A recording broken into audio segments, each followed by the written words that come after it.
Assalamualaikum, selamat pagi anak-anak hebat. Tetap semangat belajarnya ya, walaupun masih daring. Tetap jaga kesehatannya dan sholat 5 waktunya jangan ditinggalkan ya. Nah, sekarang kita belajar tematik ya, tema 6, subtema 2, dan sekarang pembelajaran ke-3 ya. Silahkan dipersiapkan buku tematiknya dan alat tulisnya. Nah, lalu sebelum belajar, mari kita berdoa bersama-sama dari rumah masing-masing ya, agar pembelajaran hari ini dapat berjalan lancar dan kita mendapatkan ilmu yang berkah. Berdoa dimulai. Selesai. Tujuan pembelajarannya yang pertama yaitu melalui kegiatan membaca dan mencermati puisi, siswa mampu menjelaskan cara membuat puisi dengan benar.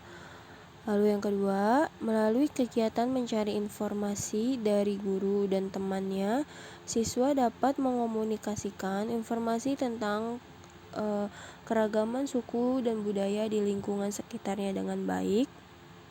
Lalu yang ketiga, melalui kegiatan mengamati lingkungan sekitarnya, siswa mampu mengidentifikasikan sumber daya alam yang ada di sekitarnya dan menyajikan hasil pengamatan tersebut dengan tepat.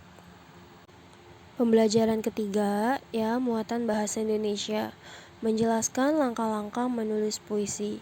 Cita-cita yang ingin kalian capai dapat dijadikan ide untuk membuat puisi ya. Ide adalah gagasan untuk melakukan sesuatu ya, termasuk menulis puisi.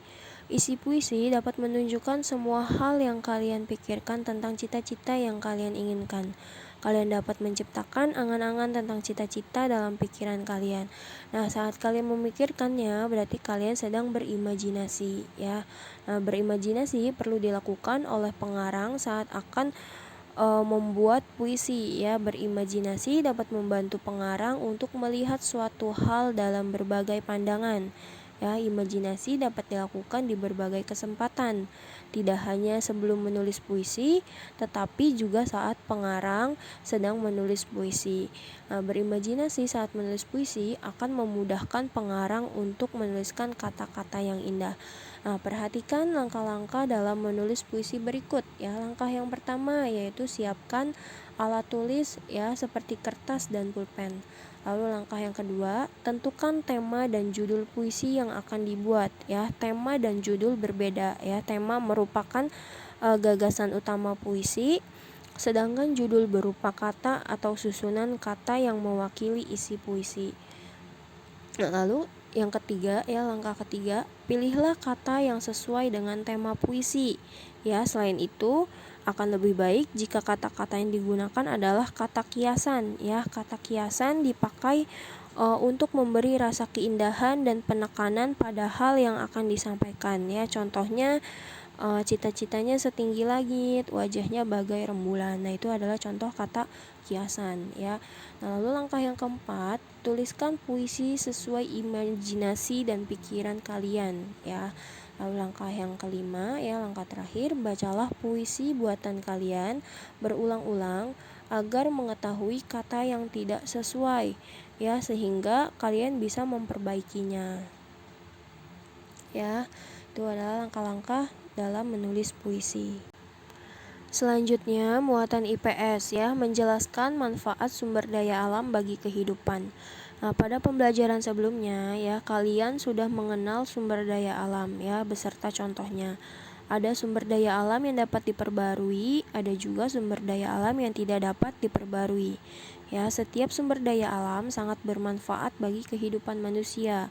Ya, manusia memanfaatkan sumber daya alam untuk memenuhi kebutuhan sandang, pangan, dan papan ya. Sumber daya alam di Indonesia sangat beragam ya. Nah, keragaman ini dipengaruhi oleh bentang alam di suatu wilayah. Nah, perhatikan contoh sumber daya alam dan manfaatnya berikut. Yang pertama ya, sumber daya alam yang dapat diperbarui. Nah, contohnya yaitu tanaman ya, sayur dan buah. Nah, manfaatnya ialah sebagai bahan pangan sehari-hari ya. Lalu komoditi yang memiliki nilai ekonomi ya, sayur dan buah ini memiliki nilai ekonomi. Lalu manfaatnya lagi yaitu sebagai bahan baku berbagai olahan makanan. Lalu contoh sumber daya alam yang dapat diperbarui lagi yaitu hewan ya. Nah, hewan contohnya yaitu hewan sapi. Nah, hewan ini dapat dimanfaatkan yaitu diambil daging dan atau susunya ya. Lalu tenaganya untuk membajak sawah, kotorannya dijadikan bahan pupuk ya. Nah, selanjutnya yang kedua yaitu sumber daya alam yang tidak dapat diperbarui ya. Nah, contoh sumber daya alam yang tidak dapat diperbarui ialah batu bara ya. Nah, manfaat batu bara yaitu sebagai bahan bakar untuk alat transportasi ya. Lalu bahan baku industri baja dapat dimanfaatkan juga sebagai sumber energi pembangkit listrik. Nah, contoh lagi ya sumber daya alam yang tidak dapat diperbarui ialah minyak bumi ya. Nah, minyak bumi ini dapat dimanfaatkan ya sebagai bahan bakar untuk mesin kendaraan. Lalu manfaatnya lagi yaitu bahan baku pembuatan plastik. Lalu sebagai bahan baku pembuatan pelumas ya. Nah, itu tadi contoh sumber daya alam yang dapat diperbaharui dan yang tidak dapat diperbaharui beserta manfaatnya ya. Selanjutnya, muatan PPKN menjelaskan pentingnya persatuan dalam keragaman. Indonesia memiliki banyak pahlawan dengan bentuk perjuangan yang berbeda-beda. Namun mereka semua berjuang dengan cita-cita yang sama, yaitu persatuan bangsa Indonesia. Banyak sikap dari para pahlawan yang dapat kita teladani. Nah, sikap-sikap tersebut antara lain pantang menyerah, bertanggung jawab, bekerja sama dengan masyarakat, dan lain-lain ya. Nah, sebagai penerus bangsa, kita harus mempertahankan kemerdekaan dengan kegiatan positif dan semangat persatuan dan kesatuan. Ya, dengan begitu kita turut mempertahankan kemerdekaan di masa kini. Nah, berikut contoh sikap bersatu dalam mengisi kemerdekaan. Ya, contohnya yang pertama yaitu bekerja bakti membersihkan lingkungan sekitar. Lalu contoh sikap bersatu yang kedua yaitu melaksanakan piket kelas bersama teman-teman. Lalu yang ketiga bekerja sama dalam menyelesaikan tugas kelompok. Yang keempat berteman dengan siapa saja tanpa membedakan suku. Contohnya lagi yang kelima yaitu menjenguk teman yang sakit. Lalu yang keenam melakukan diskusi kelompok secara musyawarah dan mufakat. Nah, itu contoh sikap bersatu ya dalam mengisi kemerdekaan. Nah, sekarang untuk tugasnya silahkan kalian kerjakan halaman 86, halaman 91, dan halaman 92. Ya, sekian materi penjelasan yang dapat Ibu sampaikan. Kurang lebihnya mohon maaf. Wabillahi taufik wal hidayah. Wassalamualaikum warahmatullahi wabarakatuh.